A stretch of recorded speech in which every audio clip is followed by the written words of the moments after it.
Now we're rolling. Damage Plan MMA podcast back again for round 2. What's up, Zach? What up? You know, it's Monday. We had some great fights over the weekend. We did have some great fights. And I heard some people, Matt Whaler, say that he was happy that he didn't have to pay for it. Well, one, it wasn't a pay-per-view card, but two, like, I don't know how you're not entertained. Let's see, 1, 2, only 4 decisions. And some. I thought it was a great card. I enjoyed it. I thought it was fun. I mean, maybe top to bottom. We're just degenerates and well, and it's just like it's just fun. Like, it's just fun. I enjoy it, even though I'll tell you the fight that I didn't enjoy was the co-main event. That was like a meh. That was interesting. I have some interesting takes on that on that fight and the scoring and judging and but, I mean, we were dead right on some of our underdogs and we were dead right on some of our picks and then I was dead wrong on my bets. We were dead wrong on a couple of them. I can't win them all, man. We're gonna talk about the main events especially, but should we start with just go up the ladder here? Yeah. So the first fight, Sergey Spivak and Jared Vanderaa. I think it kind of went how we thought it was going to go. I didn't think it was going to go that bad. I did. That was like my first DraftKings pick lock. You had to have Spivak on there. Dude, he looks good, and he's only 26 years old. Like he's still young, man. What impressed me the most is his versatility. He can go anywhere. He's very comfortable on the feet, and he carries a lot of good power. But man, on the ground, once he's on top of you, like you're done. And he's smothering. He smothered him, and he beat him kind of the way that Jared Vanderaa beat his guy in the Dana White Contender Series. Like it was kind of interesting. But I'm sorry, I like Sergey. I like him, and I like the prospects of his future, and I think you'll see a number next to his name at some point in the future. Yeah. Like I think he has that potential. He's young. He's well-rounded. I think he has a good chin. I've seen him take some big shots and kind of walk through them. But where I was so confident is I do not think that Jared Vanderaa is a UFC caliber heavyweight. Yeah, I agree. And I think Sergey was, and that's why I was like, I just think Jared's a big guy. And so, like, regional circuit, those big guys have a lot of success. Yeah. But as soon as you come up with big guys that have high skill sets, he's going to lose to all those guys. Yeah, yes. And I mean, and I said it before, 0-3 in LFA, good AMA experience, but very basic. Those were my notes. And that's what played out. So I'm chalking that one up for a dead right for me. Yeah, we were good on that one. We were dead wrong on the second one. And were we dead wrong, or did he just get caught? He got caught, but I mean, looking back at it, hindsight's 2020, right? Like, I mean, looking back at it, maybe we didn't give Zahabi quite enough credit. Like, he's been in the UFC before. He's fought some tough guys. That was the tough one, right? I still think Draco Rodriguez is a good fighter and is going to have a good career. I think it's more if he got caught. It probably should have been more like, if these guys fight 10 times. That's how I always like to look at it. They fight 10 times, what happens? I still think Draco probably beats him at least 6 of the times, 5, 6 of the times. I think he has the higher skill set. He got caught by a very dangerous guy that has some pretty decent experience in his own right. Good for Zahabi. Good for him. That's a good win for him. If you had to make that bet again, knowing what you know now, would you still would have? I think I still would have picked Draco, knowing everything that we know with his amateur background. Like, I still think I pick him. I just don't like him at 195. Yes. Minus 195. That probably should have been like a -1 or minus 120 to minus 110, or almost a coin flip fight, because I think that their skill level wise, they're probably closer to a coin flip with giving Draco a slight edge. Yeah. All right, so good job for Zahabi. Next up, we had Casey O'Neill and Shauna Dobson. No, you're missing one. What did I miss? Chaz Kelly. Chaz Kelly. His Tenacious D freaking poor guy. The Jamal Emmers. But did you hear his karaoke? No. I won't say what he sung, but just look up Chaz Kelly's karaoke in the back. He does Tenacious D's song. Like those of you listening that know who they are. Jack Black. It's hilarious. I won't say it. I won't sing it on the podcast. But dude, what a freak thing. That's the first time I've ever seen anything like that. Like I've never seen a fighter get in the cage and then the other fighter just not be able to come out. I've never seen that in the UFC. I've seen it at Steel Fist. I've seen it at Steel Fist, but I haven't seen it. But I mean, man, muscle spasms. It's like, bro, poor guy. I hope that fight gets rescheduled. You know, and hey, shout out to Luis Pena too, asking Dana White to match him up with Chaz Kelly since they both their fights got canceled. What weight was Chaz Kelly at? I'm 145. Yeah, they could have made that happen. Just made that happen. Come on, Dana, wake up, man. Yeah. Anyways, Casey O'Neill, Shauna Dobson. We both picked Shauna Dobson, but that's because I don't think either one of us really knew much about Casey O'Neill. Well, we know now. No, it was we had no way to know the caliber of fighter that Casey O'Neill had fought. And she looked good and she did whatever, but you just don't like. This is I'm adamant about this. There's so many guys. Me and Jason are not going to BS you guys. If we don't know, there are so many guys that get these guys coming to the UFC and they're like, this guy's going to do this, or this guy's not good enough or whatever. You don't know until you see it. Yeah, you have to see it. You don't know. You take as much information as possible and you make the best educated guess. But at the end of the day, it's just a guess. Here's something that kind of. For the most part, I'd say 90% of the time that's true. This was one of those. It was like either Shauna Dobson was going to whoop her or she was going to get whooped. And she got whooped. Yeah, and that's okay. That's a great first fight for Casey O'Neill to beat somebody like Shauna Dobson, even though she's 4-5 now. She's still tough, man. Hey, Shauna Dobson. Strong. Hey, Shauna Dobson. Bye-bye. Yeah, it's time to go. You're going to get cut. Hey, our boy Juicy J. My guy, what did I say? Best value on the whole card at -110. This is not a coin flip. He was levels better than Nate Landwehr. I said it. I believed it. I told Jason. That's for me. Do you want to wear the hat? I told Jason, there's levels to this. And his level was a flying knee to his face. Hey, Nate Landwehr. Juicy J. My boy Kendrick Lamar says, sit down, be humble. I took the over 2.5 in that round. I clearly way off. Well, I mean, Landwehr too, though. Like if you look at his record, you know, his losses, his 3 previous losses before that night, you know, it was a unanimous decision. He got choked out in the second round, and then he lost from the knees from the clinch from Herbert Burns. He'd never been knocked out like that. Yeah. He got caught, man. Initially I thought he wasn't as rocked as he was, but I watched it again and he was done. Yeah, that was a good stoppage. Dude, hopefully we can get Juicy J on maybe later on this week or the first of next week. Yeah. Sounds like we owe him a little bit of money too. Happily. Smile on my face.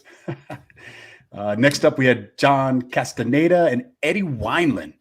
I think we were on opposite ends of the track on this one, but it was a coin flip fight, man. Yep. And Wineland got caught and is what it Castaneda's he showed some patience in there. Physically I was impressed. Physically impressive kid. Very impressive kid. I keep calling him kid. He's 29 years old. He's a man, but you guys know what I'm talking about. Yeah. Then next up we had you were right on this one. I was wrong on this one. Jared Gordon and Danny Chavez. Yeah, we split on this one, and I like Jared Gordon's experience in the UFC. You know what I didn't like in this fight? I didn't like Danny Chavez's body language in this fight. I don't want to say he gave up. It just didn't look like when things were going his way, it just kind of seemed like he was just kind of like, well, I'm not going to win this fight type of. Maybe I'm reading into it too much, but I didn't like that. That's going to be in the back of my mind for his next fight. I'm a body language guy. That's something he's going to have to get right. Yeah. He's got to get right. Well, remember I asked you a question before the Arlovsky Aspinall fight. I said, is Tom Aspinall special? Because if not, Arlovsky's going to win. But if you think that he's special, he's going to win, and and I thought he was going to knock him out. But, rear naked choke works too. He was pretty close to knocking him out, or TKO. Tom Aspinall, they built him the right way too. They've just kind of slowly, I've told you, they gave him kind of two bumps, but confidence builders, and then they give him to somebody like Arlovsky, who, let's not pretend like Arlovsky was the heavyweight champ like 20 years ago. Let's not pretend like Arlovsky's like in his heyday still, and so Tom Aspinall still has some question marks in my mind if he's going to be a future contender. But it looks like he's on the right path. That's for sure. That takedown into the rear naked choke was, it was like, okay, I'm done standing. I'm just going to take you down. I'm going to choke you out in a matter of about 5 seconds. What was weird is the way that the choke came. It's like he wasn't even looking for it, but all of a sudden it's like, oh, there's the neck. There it is. Yeah. That was crazy. But that's a big win, and that's a big notch on his belt. Who do you like next for Tom Aspinall? Chris Daukaus. What about Sergey? Or Sergey. Yeah, either one of those guys, I think. Or you could. Or do you let them to keep fighting like kind of other guys, and because they're going to meet eventually? And the Chris Daukaus one especially, those two could be meeting in 2 to 3 fights anyways with the numbers by their names. That's true. I just don't know who else would you put with Tom. I'm pulling up the UFC rankings here. I'm trying to think of who else you would throw him in there with, though. Not possible. You don't really want to give him a top 10 guy right now, do you? Well, no, but do you think him and Chris Daukaus, what about like a Mo Green? Mo Green would be good. I think he beats Mo Green. I think he beats Chris Daukaus. You're looking for guys that don't have numbers by their names, but maybe used to right now for those guys. A Tai Tuivasa.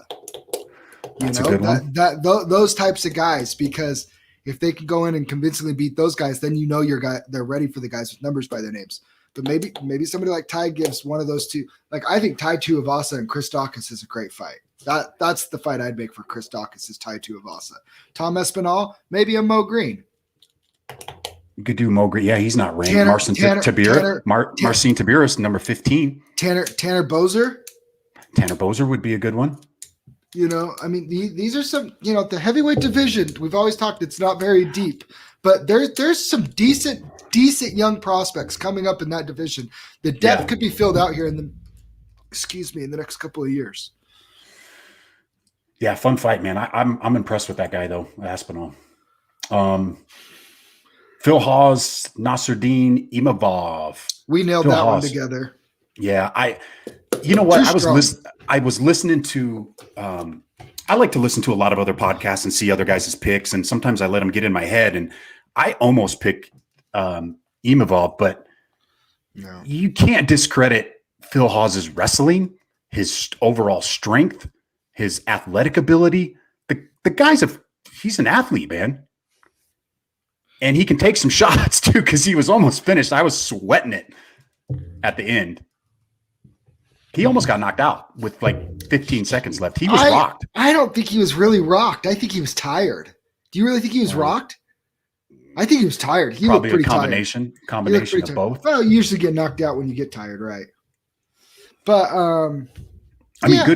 good solid win. I don't know where this takes him in 185. Where do you go with him at 185 now?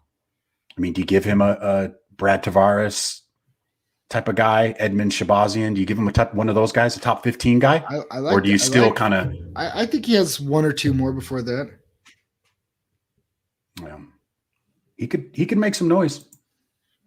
Next up, we had Chris Daukaus and Alexei Olenek, and we both were wrong on that one because I think we both picked Olenek to win that one. I just thought Olenek. I think we like the value. Yeah, but I just thought Olenek would do a little bit better at avoiding the big shots and big exchanges, being a veteran. And he definitely didn't. He sure didn't. He ate about every. That fight got stopped about 10 punches too late, in my opinion. Yeah. Go ahead, Jason. Get on your soapbox. No, I'm not gonna talk about it. I I have to take a step back from bitching about that stuff because I'm not there.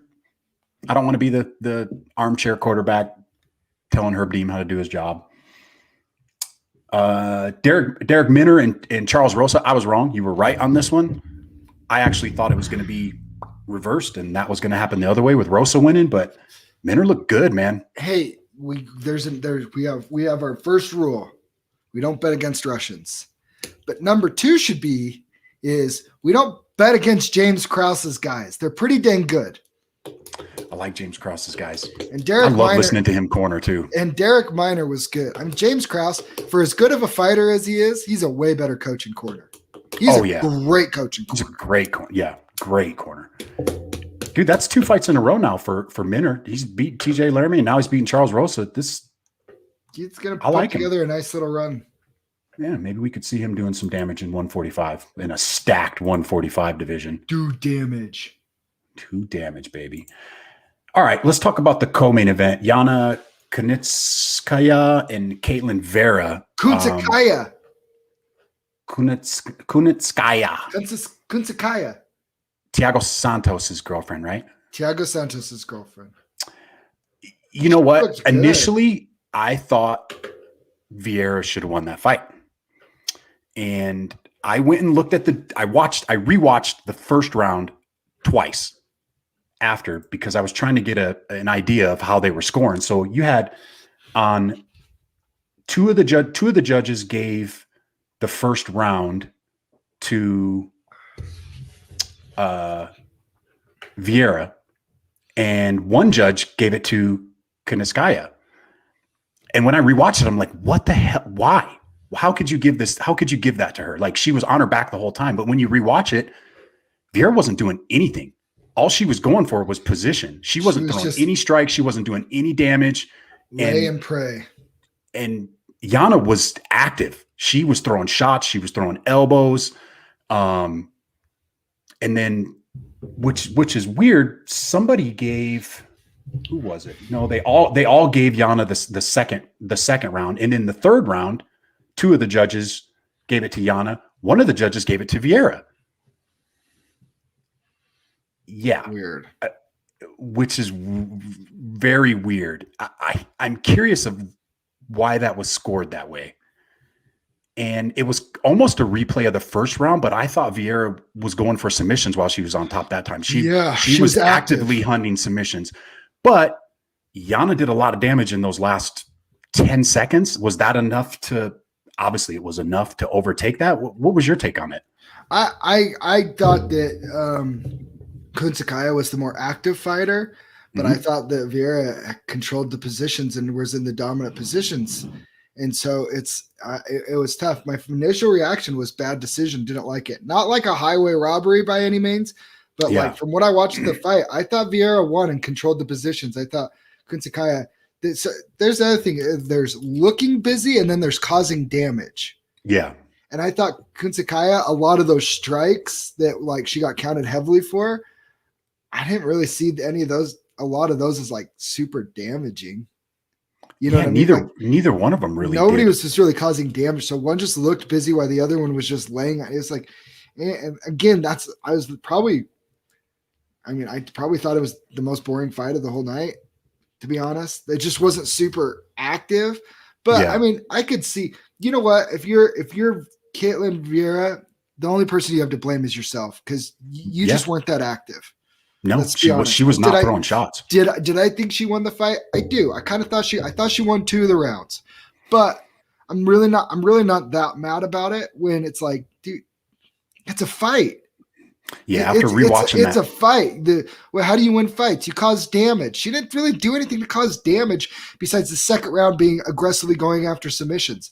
I thought that was the only one she clearly won was the second round. Yeah, and and even that was close too. Something that I hate seeing is when you see the stats and you say, hey, fighter A landed this many punches and fighter B landed this many punches. And it's like the fight isn't scored as a whole. It's scored per round. by per round. So you could have a fighter out punch somebody in the first round by, 20 or 30 punches, but then crap to bed the next round. And it's like, I just don't like that stat. I don't know why that bothers me so much, but I hate seeing it. Such a strong word, hate. All right, let's get to the main event. Derek Lewis, the Black Beast, and Curtis Blaydes. What was Curtis Blaydes doing? What was his game plan? He was trying to set up the shot the whole time. He was being patient and trying to be patient about setting up his shot the whole time. Was he a little too patient, you think? No, I actually think that he was doing a pretty good job. I go back to the Ben Askren Jorge Masvidal fight. And people talked about how great that flying knee was. I mean, spectacular knockout. But what if it misses? Yeah. Right? Well, then they're scrambling. If it misses, then they're scrambling. And Ben Askren's probably going to win the scramble. Right? But you know what? If you don't throw for that flying knee, there's a pretty good chance Ben Askren's just going to take you down regardless. Yeah. There's not a whole lot you can do about it, right? That Derek Lewis uppercut, that was his equivalent to a flying knee. He was sitting there waiting to throw that. Yeah, he said it after the fight. Because he had one shot. Yep. To when now it's one thing to get, Derek Lewis showed how strong he was when Curtis had him up against the cage and was trying to take it. That's different. But like to stop like an open, like in the middle of the cage, double shot, you have one step back to throw that uppercut. And if it doesn't land flush, he's getting taken down right there, and he's probably getting mauled for the rest of that round. See, I don't think so. I don't think so. I do. I think if it would have carried on and he would have taken a little more damage later on in the fight, he would have been able to. But I think, I think Lewis is too strong. He would have just got up. I think he would have got up. He's not getting up against Curtis Blaydes. Couldn't get up against DC. He's not getting up against Curtis Blaydes. Yeah, but Curtis Blaydes is elite heavyweight wrestling. Here's something that we all do when we're going over these fights: is we look back and we say, "Man, in the Daniel Cormier fight, he couldn't get up. He couldn't get up from that fight. That fight was 2.5 years ago." Mm-hmm. As fighters, you evolve, right? Like you get better. I'm not saying he's doing enough to get at his Curtis Blaydes' level as far as wrestling, but usually when I'm looking at these fights, I like to look at the last couple fights. I may look at what they've done early on in their career because kind of like you, I'm looking at body language and kind of things like that. But as far as skill, I'm not basing my judgment off of what this guy did back in 2016. No, but I'm not basing it off that either. But what I'm basing it off of was what did Curtis Blaydes do to Alexander Volkov? He took him down over and over, and he kept him down. Right? Do you think Volkov? Thank you, Lewis. Good for you, nice Demetrius. Hit. Yeah, very good. Alexander Volkov, he is probably more skilled on the ground, and in some ways harder to take down than Derek Lewis, just because of his length and the leverage that he can create. And he's way more experienced than Derek Lewis, and he did it. He took down JDS. He takes everybody down, right? Except Francis and now Derek Lewis. And I'm not trying to take away credit from Derek Lewis. I'm not saying anything. At the end of the day, he landed a perfectly timed punch. And he did his job and executed his game plan. His game plan was to stay on the outside, wait for that shot, and when that shot comes, I'm going to throw that uppercut with everything I have. And that's how Derek Lewis fights too. I mean, when he throws that overhand or whatever he throws, he doesn't flurry combinations. He sits and he waits, and he'll start getting hit, and he covers up, and he waits, and then he waits for his shot because he only needs one.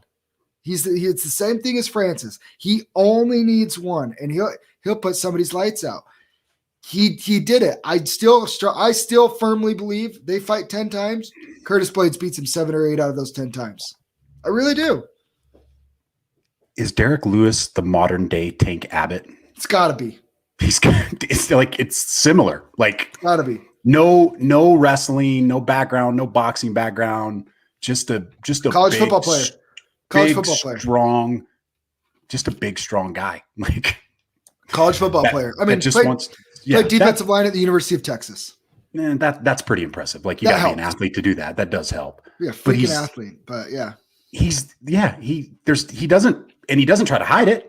Says he's the best blue belt in Texas. Like he's not hiding it. He's saying, I don't want to fight any more main events because I don't want to go 5 rounds. Did he say that? Yes. That's so good. Good for him. Oh man. I'm not kidding though. I you know what I think we're on a collision course for, regardless of how the rest of this shakes out. We're gonna see a rematch with him and Francis Ngannou. Do we really want to see that? Yeah, I want to see him actually fight. We didn't see him fight last time. I think it's different. No, I think it's different. I would hope it was different. I mean, if Francis loses to Stipe and Stipe's fighting John Jones, what's a better fight than Francis Derek Lewis 2 right now? There's not. And I love Francis, but I think there's a very good chance that Stipe beats him again. I think Stipe has as good of a chance as anybody. He beat him once. He knows the recipe, and he's not going in there terrified of Francis Ngannou. I think other people are terrified of Francis Ngannou. I don't think Stipe is. He already beat him once. He already showed the roadmap. If he beats him again, you're going to see Francis and Derek Lewis too. You watch. If you're Dana White, are you pulling them aside and be like, you guys better fight this time? Or hey, dude, you could get a Stipe Derek Lewis fight. It'd be a good fight. I kind of think Stipe's going to be done after this fight. Don't you? I don't know. If you're Stipe and you win this fight, how do you not want the John Jones fight? I'll take that. I do take that back. You do want the John Jones fight. You got to take that fight. I want to see. You got to take that fight. That was. I mean, hey, props to Derek Lewis, man. You got to give props to Derek Lewis. He's hilarious, man. He's the best. Like, keep doubting him. I mean, Aldo texts me and he goes, "I think he's going to be the future champ." Aldo says, "I think he knocks everybody out. He hits so hard." I don't know. What does he have? 12 knockouts now? Yeah, most knockouts in UFC. Tied with Vitor Belfort. Is he tied? But I mean, him and Francis. It's like when you talk about it only takes one at that heavyweight division. It's not just one. Like, it's not just to rock you, right? Anybody at those higher weight classes, any clean shot will rock anybody. Yeah, dude. He just needs a glancing blow to rock you. He catches anything clean. Like, he's putting any human on this earth out. Anything clean. Yeah. I mean, he didn't even hit him that solid with his fist to the face. It's more his forearm, but yeah. Dude. Scary, man. So if you're Derek Lewis, do you sit and wait and see how all that kind of plays out? Because you're number two now, right? He wants Overeem. Oh, that's right. He said he wants to clap his cheeks. He did say that. He did say. I'm not gonna lie. I think. Come on, bro. I think he beats Overeem, but I don't think it's a great matchup for him stylistically. You think he beats Overeem? Well, yeah, Overeem. I mean, or you could see Overeem. I could see Overeem picking him apart too. That's what I'm saying. I he can beat Overeem, but like that's a tough fight for Derek Lewis. Yeah, with Overeem style. That's a tough fight. Very tough fight. If you're Volkov, how do you not ask for that fight to back again too? And Volkov beat him for 3 rounds and then got knocked out in the last 10 seconds. Yeah. So what's next for Blaydes?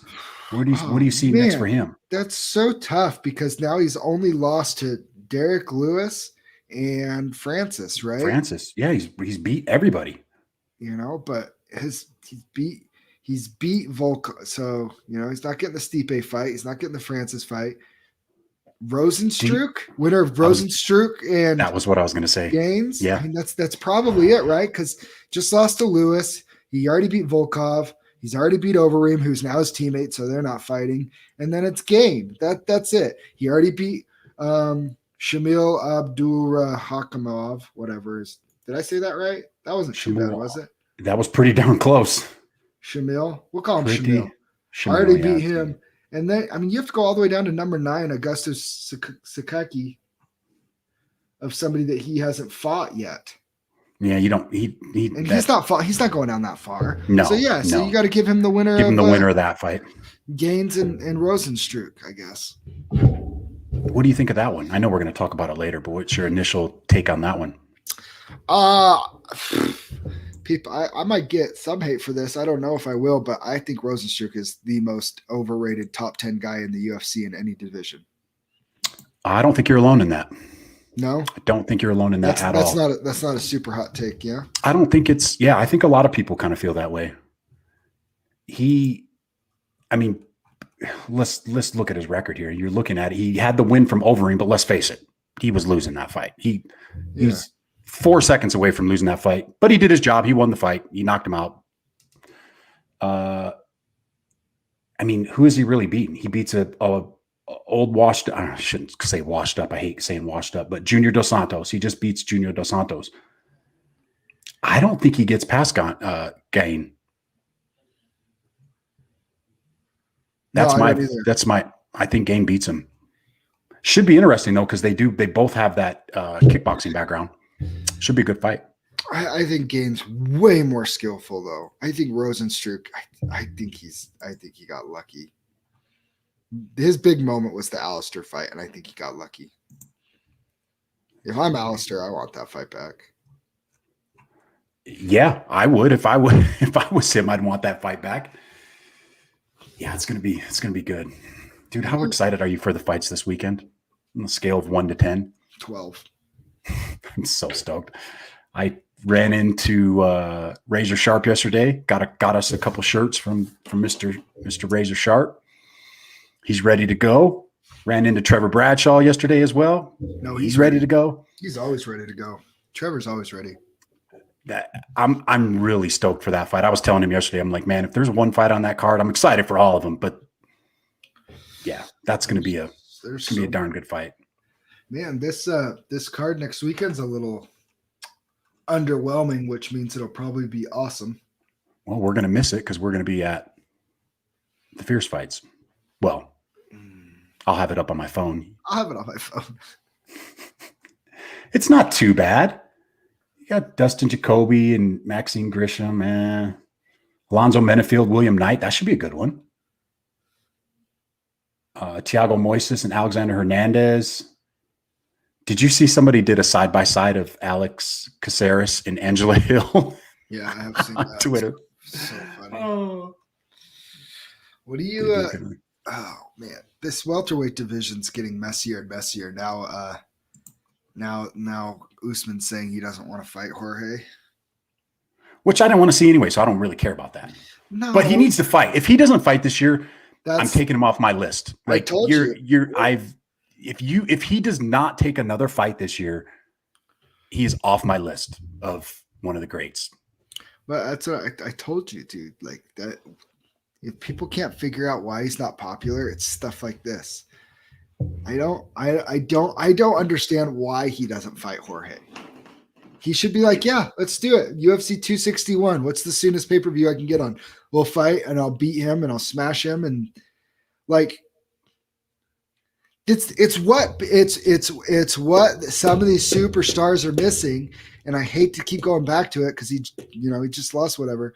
But that's what Conor did so well, was he fought so frequently and he built a tidal wave of momentum. And Usman will never become a superstar if he does not start fighting more regularly. Fighting once every 9 to 15 months just does not cut it, dude. It doesn't. He builds no momentum. Yep. And so Jorge can take some time off and then just pop up out of nowhere because he's Jorge and he's built that. Nate and Nick Diaz, they're superstars. They can take however long they've shown.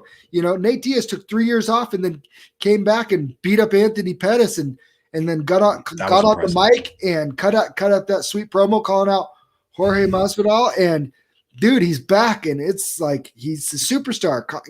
Some of those guys have that ability. Yeah. John Jones, he's a superstar. He can take all the time in the world off, and as soon as he's back, that's all everybody wants about. And then Usman, he'll go chill out somewhere for 6 months, and then they'll schedule his title fight, and you'll be like, eh. Yeah, I mean, why not just make the Covington rematch right now? What's the holdup with Covington? Because he's the number one contender. It was a close fight. Why are we not running that one back? Well, now why are we waiting to run that back? That should be the next fight, in my opinion. Or Stephen Thompson. The Stephen Thompson one weirdly just makes sense, right? I mean, he's the only one in the top 4 that he hasn't beaten. Yeah. I mean, Michael Chiesa's getting up there. I'd still like to see him beat somebody, one more. Now, Chiesa did call out Covington after his fight, and that is a fight I would like to see. I don't think he's going to get it, but I would like to see it. Well, who do you give Chiesa then? He's top 6. I don't know. Thompson? It's a mess up there, man. It's such a mess up there. It's a mess. They've created a mess. It's almost as big a mess as the lightweights. And if Leon Edwards wins, if he beats Bilal Muhammad, I mean, now you got Covington, you got Burns still up there, you got Edwards, you got Masvidal. It's like, come on, let's get this division rolling, man. And by the way, if Bilal Muhammad wins, well, yeah, and if Bilal Muhammad wins, the mess gets messy. Messy. See, I don't think he jumps up that high though. I mean, he doesn't just jump up that high, but he gets into that Chiesa range where it's like, well, because right now Chiesa might crack 6, the top 10. Chiesa 6, right? 6, yeah. Okay. Oh, he for sure. If he beats the number 3 guy, he's jumping behind Chiesa, probably to 7. I could see that. He's over Woodley, over my Oh yeah, I could see him there. Yeah, dude. But the problem is with Chiesa right now. It's like, how do you get into title contention? Who are you going to fight, and who's going to take that fight with you? None of those guys. Yeah, we need to get it. We need to. I need decisions to be made in this welterweight division, Dana White. And the only way that it's going to happen is if Usman's like, cool, you want me to beat whoever? Line them up. Line them up, and I'll take them out. As long as I'm healthy every 3 to 4 months, line them up, I'll take them out. If Usman wants to rise to be a superstar, he just fought, right? Just fought. Yeah. What was it, 2 weeks ago? Yeah. You want to be a superstar? You fought in February. Go fight this summer, and then go fight this late fall, early winter, and fight 3 times this year. If he build some momentum, bro. He's got to fight this summer, or else, yeah, he's great, and that's the other thing. He's great, and if he wants people to love him and be a superstar, where he's great is in the cage. You need to go be active in the cage. Be great there. Who's his toughest fight? Covington? Wonderboy. You think Wonderboy would be his toughest fight? Stylistically. So, Usman was very similar to Woodley, right? They have the same type of style, except obviously Usman does it better than Woodley did, and we saw that. But, dude, Woodley Woodley could not figure out Wonderboy, and I don't think Usman will be able to either. That jab that's so effective. Oh, he's not going to eat those. That thing doesn't land on Woodley. Yeah. And so he's starting to take away, and then he'll be taking away some of Woodley's tools. I'll bet you anything if you asked Trevor Whitman who Usman's toughest test would be, I'll bet you anything he'd say it's Wonderboy. That style is different, and it causes a lot of problems for people. If you're Wonderboy, you got to think if he's not going to get the shot, he's got to get one more fight. Him and Burns maybe for a shot. See, I think Jorge and Usman are fighting next. I know what Usman said. Yeah, I know what he said. He's playing games. That's what they do. They all lie. Like Dana lies. They all lie on Twitter. Oh, I'm not fighting this guy. I'm fighting this guy. They're all trying to get more money or whatever. Dude, Usman, Jorge on The Ultimate Fighter. Like Usman won The Ultimate Fighter. It just makes and Jorge's ratings gold. Like get Jorge. Jorge makes that show if he's on there. It doesn't matter who you put on there with him. You can put you can put women. You can make The Ultimate Fighter referee training and put Jorge on there and try and find the next UFC referee, and Jorge would make that show just I like it. much watch TV. But at the end of the day, I think they fight because if you're Usman, you say that's the easiest fight for the biggest payday. Boom. Yeah. Check that. Cool. Now what's going to happen? You know what? I like Gilbert Burns. I hate Colby Covington. Let those two fight. Those two fight. Winner of that, then they can get a piece of me. Oh, Leon Edwards wants to still wants some of this. He's got to beat Muhammad. Then maybe maybe him and Wonderboy can fight for the next number one. Yeah. That's the other thing. Leon Edwards. Good fighter. Doesn't do anything spectacular, but he's a dang good fighter. And I don't like him, but I respect his skill set.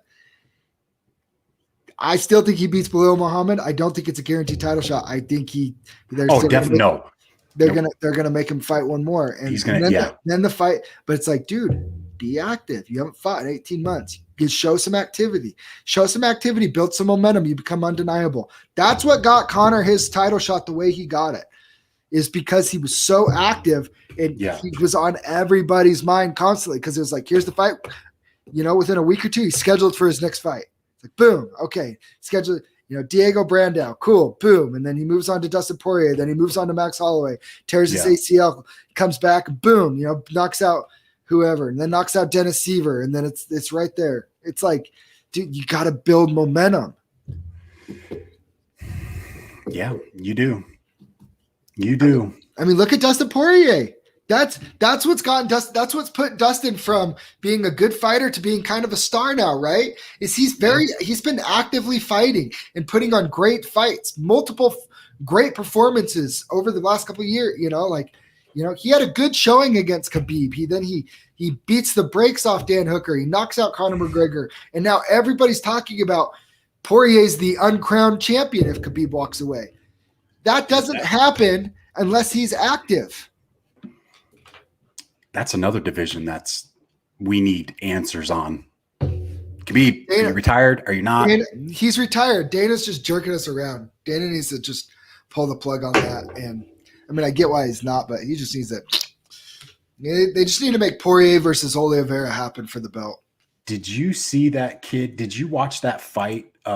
Since we're talking about that division, the kid that Tony Ferguson was in his corner on LFA. Oh, I didn't watch any of those. But you got to go rewatch that fight. That what was his name? Tommy Aaron. His name's Tommy Aaron.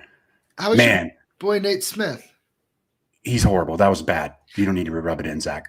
It was bad. Horrible. That was bad. I was way, way, way off on that one. But that Tommy Aaron kid, man, he looked like a young Tony Ferguson. Tony Ferguson's in his corner. That kid was good. Yeah. Yeah. He had some kicks. He had elbows. He was Tony Ferguson. That was impressive. I was impressed with that kid. Little El Kukui 2.0. Yeah. Yeah. What do you make of Khabib coming out and saying that he made a really good point that I think I agree with. He came out and he said that Tony is no longer an elite lightweight, which is, I would say, true. I agree.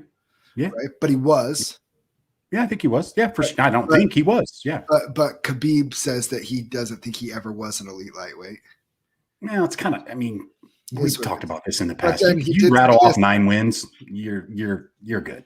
You're elite. He was at 13. Was he 13? Tony was at 13. That's crazy. You win that many fights in the UFC. You're elite. I don't have the numbers in front of me, but I guarantee you there's not very many fighters that have 13 fights in a row winning. I mean, John Jones, Khabib has what, 7, 8, somewhere around there? The UFC. Yeah. I'm talking in the UFC. Yeah. Like these guys that say people get, spoon-fed, easy wins. There's no easy wins in the UFC. Well, remember when they were trying to spoon-fed Conor McGregor easy wins and two of those guys turned out to be Dustin Poirier and Max Holloway? Yeah. You know what I mean? Like there's no easy fights because you don't know what that Max Holloway Conor McGregor fight, that was like, we didn't even know what type of greatness we were watching then. Yeah. The other thing that Khabib said though about Conor, which I agree with, is you can't have 2 primes. So if you're a big Conor fan, that is something that, he said, when he said it like that, and you put it like that, I'm like, I think you're kind of right. Like your prime, his prime's probably over at this point. And he's still a money machine. But here's my question. At what point does Conor not be a money machine? How many fights does he have to lose before he's not a money machine? It's hard to say, man. I would say at least 2 more. Let's say he loses the Dustin rematch. He's still a draw. Okay, agreed. What if he loses the Nate Diaz trilogy? Because I think if he loses the Dustin rematch, I think that is when you can start to have the conversation. You'd have to. You can definitely start to have the conversation there. If he loses that, I think he's done. Yeah. But it's going to take at least 2 though. At least 2. Because look at Nate Diaz. It's not like that guy's. I mean, he's like a 500 fighter basically. Yeah, no, he's not. He's a little better than a 500 fighter. But he's like a 66%. He's a win 2, lose 1 fighter. But if you're Connor, what are you doing this for still? Your legacy? Well, if you're not winning and building towards being a champion again, what are you doing? Yeah, I mean, the guy's filthy rich. Doesn't need to do it for the money anymore. Dude, he never has to fight. He doesn't have to fight for money ever again. It's all his whiskey company makes plenty. That's what, I mean, if you really think about it, that's what makes John Jones so special, that I don't think people realize like how good he is to stay at that level and to compete at that high of a level for 10 years. Let's see, like, been 13 straight title fights. Yeah. Like main events. Yeah. It's unreal. I don't think we appreciate that enough because of some of the stuff he's done. John Jones for in the cage isn't as appreciated because of how unlikable he is outside the cage. Yeah. And he is unlikable outside the cage. No, and there's nobody that's close to him other than Khabib, but Khabib hasn't done it nearly as long as Jones. Okay. This is going to be a shorter podcast, but somebody did say something. And I was like, that I absolutely hated. And the more that I read about it, you tell me if this is wrong. Who was it? It was something like, imagine being, if you're one of those people that considers Khabib the GOAT, that has done nothing but pick and choose who he's fought and only fought strikers as an elite wrestler. What were his other options, though? He fought who was in front of him. I'm a big believer in you can only fight who's in front of you. Exactly, Hillary. Sorry. Hey, babe, I love you, but yeah, we get talking MMA, and it's just MMA. But I mean, looking at his record, though. No, but I'm just saying. Remember Justin Gaethje? He's a defense. He's not really a wrestler. He's just a defensive wrestler, and obviously, like, that didn't cut it. And from all rumors, and I'm not trying to crap on Justin Gaethje because I love Justin Gaethje, and anybody who talks crap on Justin Gaethje, I'd love for you to go spar with him. I think it'd be hilarious. Yeah. If you're Justin Gaethje, he doesn't even grapple. Like, he doesn't do jiu-jitsu. He doesn't do anything. Like, that's what they say. He doesn't do it. He doesn't even practice it. How Poirier's wrestling is okay. How are you going to say he's picked and choose who on the list other than Tony Ferguson because of all the cancellations? Who did he avoid? Well, I don't think he avoided anybody. That's the other thing. That's what I mean. I don't believe it either. But you got a guy that's got 1, 2, 3, 4, 5, 6, 7, 8, 9, 10, 11, 12. I'll say 13, this. 13 wins in the UFC, 0 damage. Yeah. 0 damage. How many times has he been knocked down? Never. Exactly. I'll say this, though. Looking at everybody that he's fought in the UFC, okay?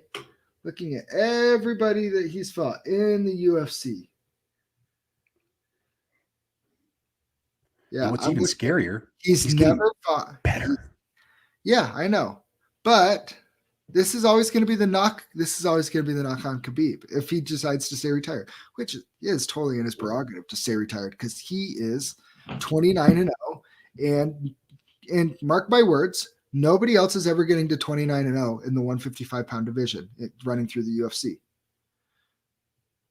Would you say that that's a safe bet? Yeah. His run is unprecedented, and there's nothing else that he needs to prove. He doesn't. I say this thing. He never has to get in there again because he has nothing to prove.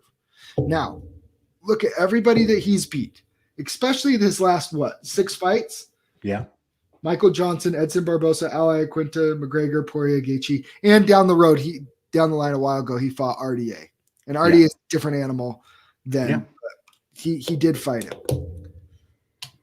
Has he ever fought anybody as good as Charles Oliveira on the ground?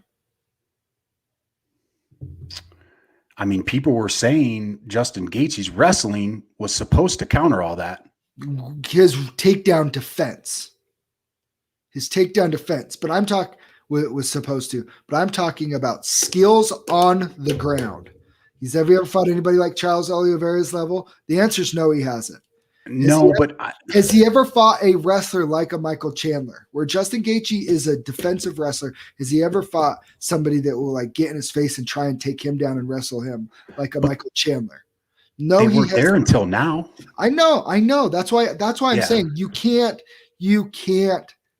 This is in no way takes away from Khabib and his greatness and what he did.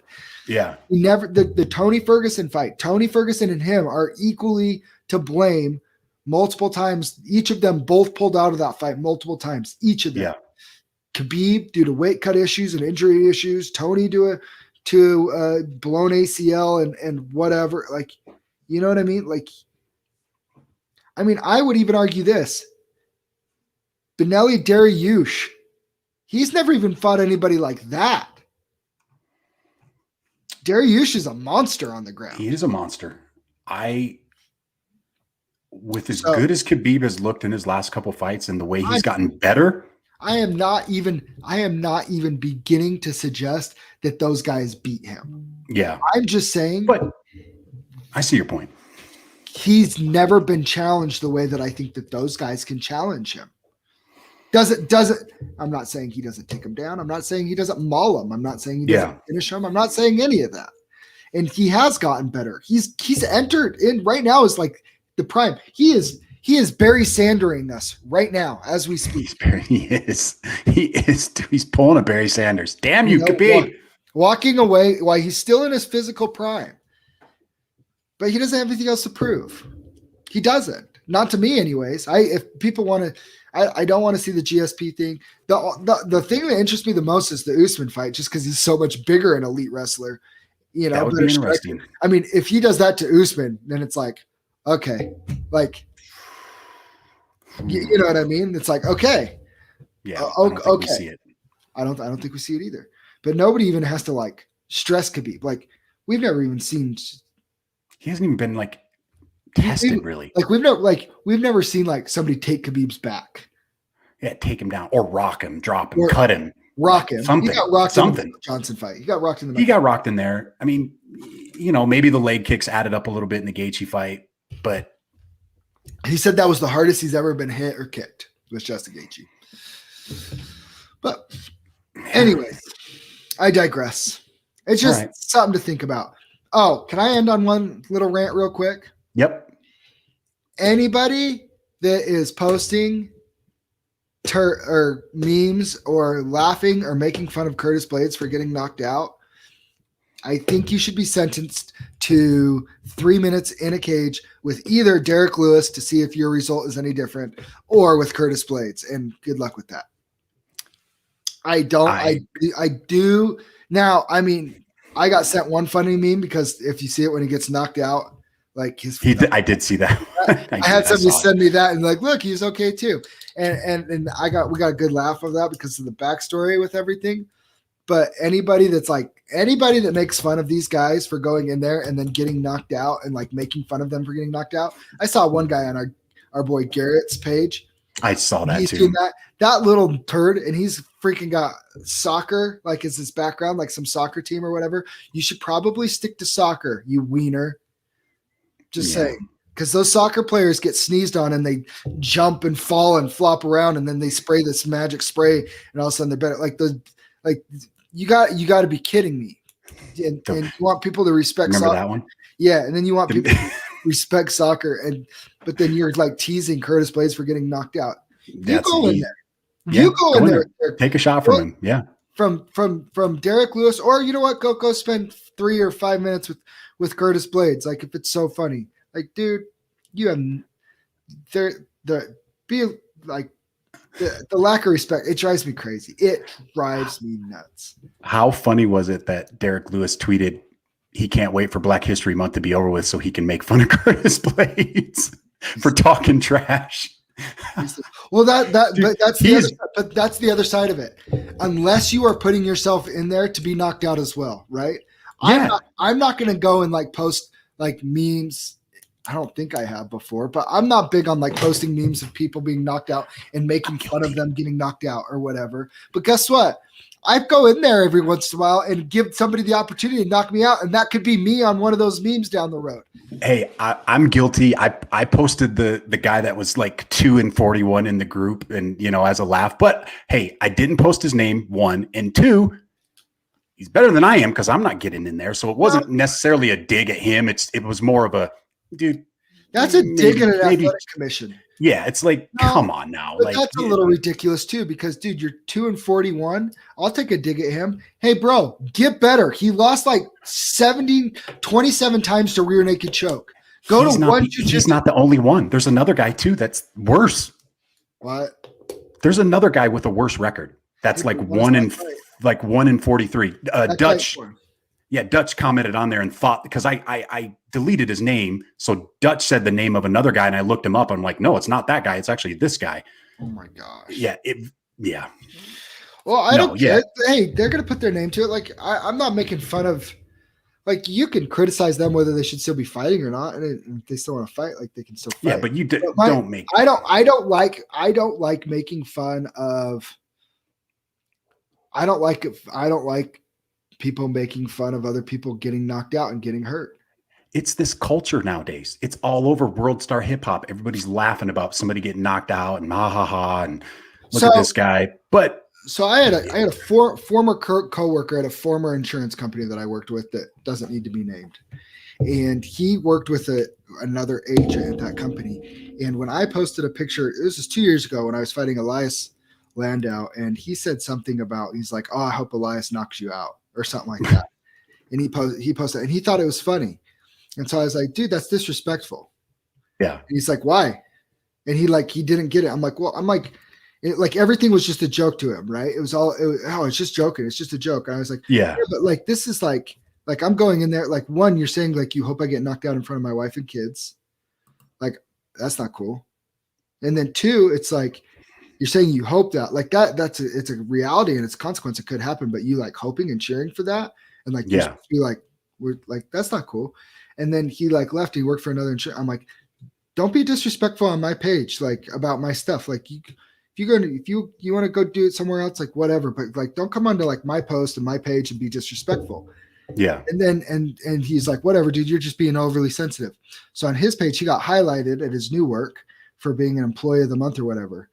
And I said, good for him for turning it around. He was the worst employee here. Like when he was in this office. And he deleted it. He's like, what's that? And I was like, it's the same thing. I was being disrespectful on your page. You're being disrespectful on mine. Yeah. And then I made fun of him for being a Cowboys fan, and we haven't talked since. But I mean, 1, he's a Cowboys fan, so it's not like I'm missing anything in my life. No, you're not missing nothing on that one. But 2, it's like these people think it's a joke. And yeah, we're putting ourselves in there, and we could get knocked out, and we know that could happen. It still doesn't give people that aren't, especially people that aren't willing to get in there and put themselves in that type of a situation too. That fighting's the one. Yeah, fighting's the one sport.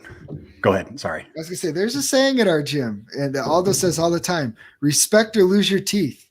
That's MMA, dude. Ryan Faust and Aldo, they always say respect or lose your teeth. And I mean, if you want to be disrespectful towards that community, like you're playing a dangerous game, my friend. That's the one sport that you really shouldn't be armchair quarterbacking. Like, you can sit and talk trash about soccer players, basketball players, because pretty much anybody can get out there and do that stuff. Maybe not at that level, but we can all go shoot hoops. We can all go play flag football, but we all aren't getting in the cage. It's just not happening. And there's probably a vast majority of those people talking trash have probably never even been punched in the face in their life. I love the memes of like, you've never been punched in the face and it shows, or something like that. There's a guy. So for those who don't know, I'm in Caseville, Utah, And there's a certain politician here that runs his mouth constantly and pops off constantly, and he is the epitome of you just always say stuff, and there's never been any consequences. Nobody smacked you in the mouth before for saying some of the stuff that you've seen. Yeah. Or for saying some of the stuff that you do. And that's just the reality of it, you know. It's like, man, like, you see? Not saying I will or whatever, because you know I don't pick on, you know, nerds, but I'm sure you deserves it at some point. I'm sure you saw on Twitter the football player. Was he like a safety or something? Was he Alabama football player? They got in a fight in the bathroom. He picked a fight with some little short, stocky kid that slammed him on his head and beat the crap out of him. Really?